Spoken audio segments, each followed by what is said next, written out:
Hello everyone, welcome back to our channel. In today's video, I'm gonna show you how to change Tonkeeper to Testnet.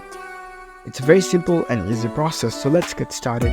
First of all, on your phone, make sure that you've already downloaded the Tonkeeper wallet app. If you haven't, you can easily download it from the App Store or Play Store. Once you download the app, launch the app on your phone. After you are in the app, log in with your account. If you don't have any account, you can easily create a new one.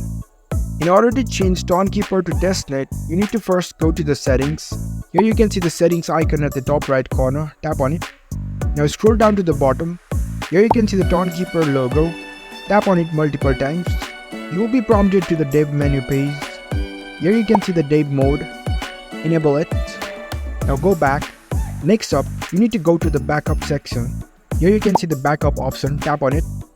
Select backup manually. Tap on continue. Enter your passcode. You will be taken to recovery phrase page. You need to take note of this all phrases. Now go back again. Now select the wallet from the top. Choose the option add wallet. Now scroll down and here you can see Testnet account. Tap on it. Now you need to paste all the recovery phrases that you have copied before. Enter all of the phrases one by one. Once you're done, tap on this continue button. Enter your passcode or your fingerprint. Now give a name to this wallet. Now here you can see the Testnet indicator, which means you have successfully changed your Tonkeeper wallet to Testnet account. So that's it. That's how you can change Tonkeeper to Testnet like this.